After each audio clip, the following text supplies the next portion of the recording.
Hi, this is Sherry from the blog OurLifeHomeschooling.com, where I post homeschooling encouragement for everyday moms. In this video, I'm going to be sharing some simple ideas for memory work in morning time.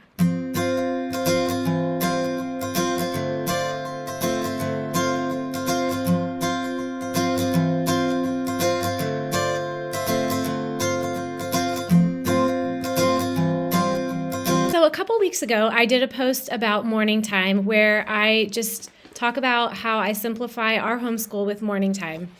Morning time is a time when all of your family can gather around and study the subjects that are easier to study in a group and some of the things that you want to get to, but they're kind of lost in the shuffle of math and some of your reading and writing and all of those main subjects, but things that are beautiful, that inspire you.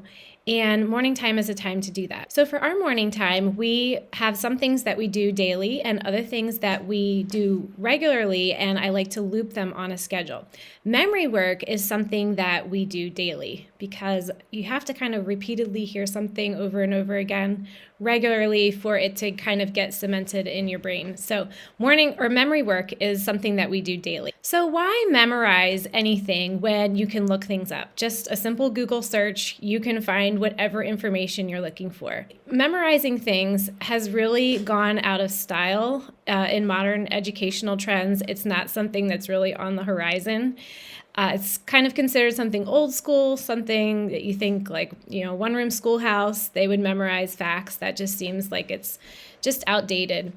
But I have seen just such positive results from my own kids that it's something that we value and we like to make a part of our daily routine. It's short. We keep it, just 15 minutes maybe of review, but I've just seen some great results from it. Months ago, I was listening to a podcast by Pam Barnhill, Your Morning Basket, and she had a guest on, Andrew Pudewa, and he was talking about the value of memorizing. He told a great story that resonated with me. He talked about Frederick Douglass, who was born into what was probably one of the most dismal learning environments, just an illiterate environment.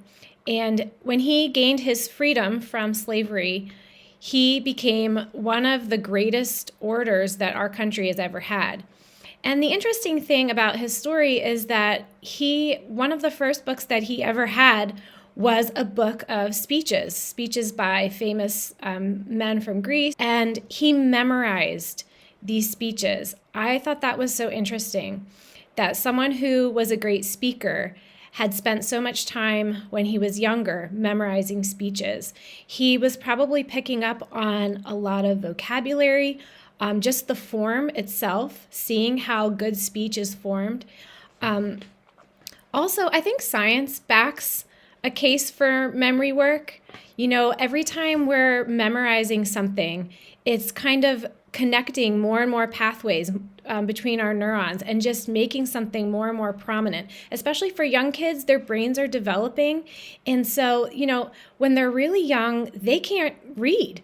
And so when you give them something that they have memorized, this is almost like reading for them before they can read. And, my thing is they're going to be memorizing things anyway.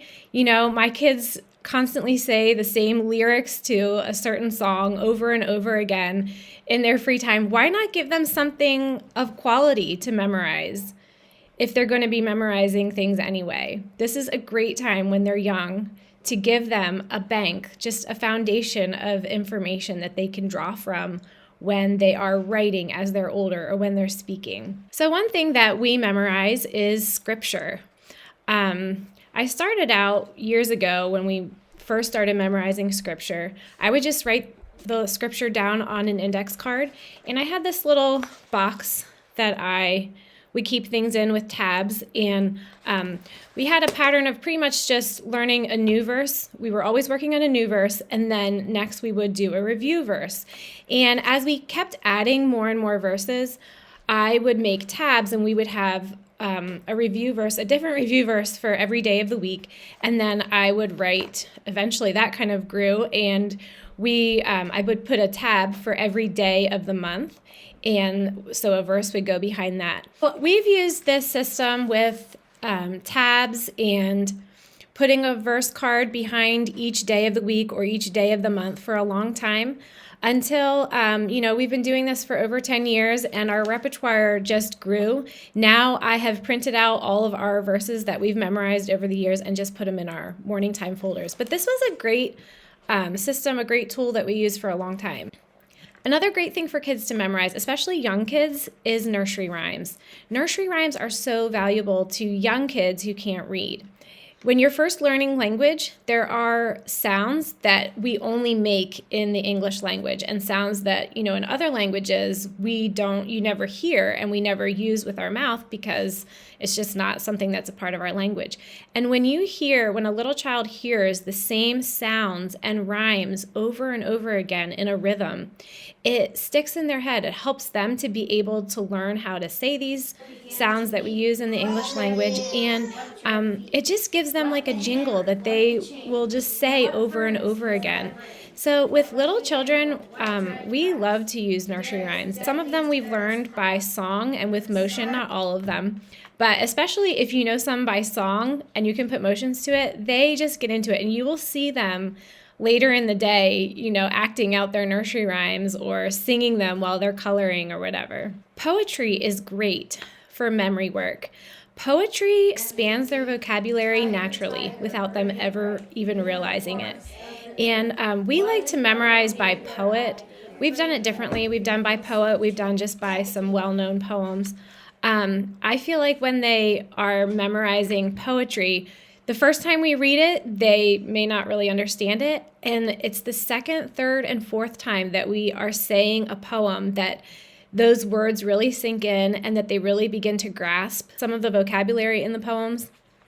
For young kids, Christina Rossetti and Robert Louis Stevenson are great ones for them to memorize because I like their poems because they talk about concrete objects. We've memorized The Swing, The Cow by Robert Louis Stevenson. Christina Rossetti has one, Daffodilly. It's great in the spring because it's talking about the daffodils. These are things that they just see every day in their world, so they're great for them to memorize. Catechisms are great for kids to memorize. They're just a question and response. They're great because they teach them just the foundations of our faith in a way that makes it easy for them to understand. So some of the catechisms that we start with are, who made you? God. What else did God make? God made all things. Why did God make all things? For his own glory. And they go on and on with just some of the basic questions that would help them to understand the doctrines of what we believe. Grammar lists are also something that would be great to memorize. We start formal grammar lessons in about 4th grade. But if they're learning just like the subjective and objective pronouns, if they're learning the questions that you ask to find an adjective or an adverb, if they're learning the be verbs, when they get to their grammar lesson, it really helps them because they already have something there. They already know something about it. It gives them some prior knowledge. We love doing history songs. Our kids do history through Veritas self-paced history program, which is excellent. It's 5 years. Each year has a song. It starts chronologically from creation to ancient Egypt, Greece and Rome, Middle Ages, Renaissance and Reformation, explorers to 1815, and 1815 to modern times. And so each of the 5 years has a history song. And what I think is great about these is that they kind of have this memorized timeline in their head of events from creation to modern times. So whenever they learn a new historical event for the rest of their lives, they can kind of go back to this timeline that's already in their brains and put that event where it belongs in their chronological timeline that they have memorized. And I think that's so helpful. Math facts are also something that would be great to do in morning time. I kind of weave these into our morning time based on the season and usually just when I see that some of our kids need to sharpen up some of their skills. We teach multiplication through skip counting.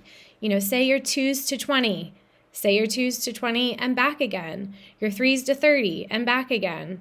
And then we kind of expand that into, what's 2 times 3? What's 3 times 5? And Sometimes just doing this for a little bit every morning will really help sharpen their math skills. Some other things, random things, would just be memorizing like the presidents, the kings of Israel, the books of the Bible. You can memorize the planets, the oceans, the continents. There's so much that you can memorize together with your kids. I have more of this list at OurLifeHomeschooling.com if you want to check out the post that I just published. If you are new to this channel and you like the content that I am putting out, would you do me a favor and subscribe to my YouTube channel? Or head on over to the blog and sign up to get my weekly newsletter, and I can send this homeschooling encouragement straight to your inbox. See you next time.